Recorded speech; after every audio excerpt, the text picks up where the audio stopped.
បាទសួស្តីអ្នកទាំងអស់គ្នានេះយើងនាំមកមើលមន់អាយុ34ថ្ងៃណាយើងឃើញអាការៈហប់ណាមន់ហប់ហើយនេះគឺវិធីសាស្ត្រដែលមន់យកកម្ដៅចេញពីខ្លួនរបស់វាមន់អត់មានរន្ធញើសទេណាអញ្ចឹងការដែលមន់ទាំងហក់ឬហាមាត់បែបនេះវាជាការយកកម្ដៅចេញពីខ្លួនរបស់វាណាអញ្ចឹងមន់អាយុ39ថ្ងៃเนาะវាពុះយកវាច្រើនเนาะអញ្ចឹងបេះដូងរបស់វាក៏ធ្វើការខ្លាំងអញ្ចឹង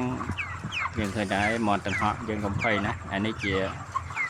តិចនិចដែលមន់វាយកកម្ដៅចេញពីខ្លួនវាហើយមួយទៀតដែលវាយកកម្ដៅចេញពីខ្លួនរបស់វាណាគឺវាដេកវាក្រាបវាប៉ះកាមឬប៉ះเนาะយើងឃើញនេះអានេះប៉ះអញ្ចាំងប៉ះអីអានេះវិធីយកកម្ដៅចេញពីខ្លួនរបស់វាណានៅពេលដែលវាកម្ដៅក្នុងខ្លួនលើសពីកម្ដៅធម្មតារបស់វាណាអញ្ចឹងមន់រកកន្លែងเนาะរកវិធីដើម្បីបញ្ចេញកម្ដៅដែលលើសអញ្ចឹងកសិករពីច្រើនគាត់បារម្ភណាអញ្ចឹងទៅគាត់អាចដើរទឹកដើរអីអញ្ចឹងធ្វើឲ្យមន់មានបញ្ហាសុខភាពអញ្ចឹងកាលណាយើងឃើញមន់ទាំងអស់អញ្ចឹងកុំបារម្ភពេកណាមើលសីតុណ្ហភាពជាទូទៅមិនលើស30អត់អីទេណាដើរកង្ហាល់ឲ្យគ្រប់គ្រាន់អញ្ចឹងអានេះជាវិធីដែលវាយកខ្លួនឯងរួចខ្លួនណាយកកម្ដៅចេញពីក្នុងខ្លួនណាបាទហើយក្នុងករណីដែលយើងដើរទឹកច្រើននេះវាអាចធ្វើឲ្យមន់មានបញ្ហាសុខភាពដូចជាផ្ដាសាយណាផ្លូវដង្ហើមណា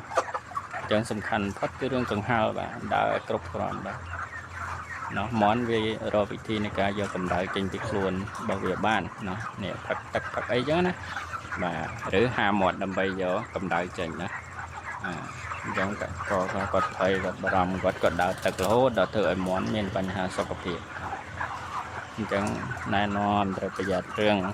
សំណើមក្នុងរោងណាកង្ហាល់ឲ្យគ្រប់គ្រាន់ណាអញ្ចឹងទៅមន់របស់យើងសុខភាពល្អណា